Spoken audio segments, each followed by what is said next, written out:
ನಮಗೆ ಆರಾಮದಿಂದ ಇರ್ಬೇಕಂತಂದ್ರೆ ನಾವು ನಮ್ಗೆ ಒಟ್ಟ ಜಡ್ ಬರಬಾರ್ದು ಅಂದ್ರೆ ನಾವು ಖುಷಿಯಾಗಿರ್ಬೇಕಂತಂದ್ರೆ ಎಷ್ಟು ರೊಕ್ಕ ಕೊಡ್ಬೇಕು? ಲಕ್ಷ ರೊಕ್ಕ ಕೊಡಬಾರ್ದು. ಖಾಜಾ ಕೊಡ್ಬೇಕು ಹೇಳಿ ಎಲ್ಲರಿಗೂ ಹೇಳ ಎಲ್ಲರಿಗೂ ಹೇಳ ಏನು ಮಾಡ್ಬೇಕಂದ್ರೆ ಏನೂ ಇಲ್ಲ. ಏನು ಮಾಡ್ಬೇಕಂದ್ರೆ ನಾವು ಸಂತೋಷವಾಗಿರ್ಬೇಕಂದ್ರೆ ಆಸೆ ಐತಿ ನಿಮ್ಗೆ? ಜಡ್ ಬರಬಾರ್ದು ಅನ್ನೋ ಆಸೆ ಐತಿನ?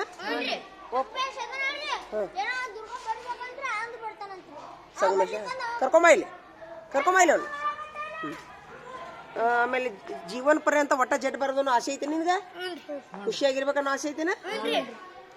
ಎಲ್ಲರಿಗೂ ಇರ್ತೈತಿ, ನನಗೂ ಐತೆ. ಮಲ್ಲಪ್ಪ ಕನಸಿದಾಗ ಪ್ರಾರ್ಥನಾ ಮಾಡ್ರಿ, ಇವನ್ ಸಲುವಾಗಿ ಎಲ್ಲಾರು ಪ್ರಾರ್ಥನಾ ಮಾಡ್ರಿ. ಬರ್ರಿ ತಡಿ, ಈಗ 30 ತನಕ ತಡಿ, 1 ನಿಮಿಷ ತಡಿ. ಈಗ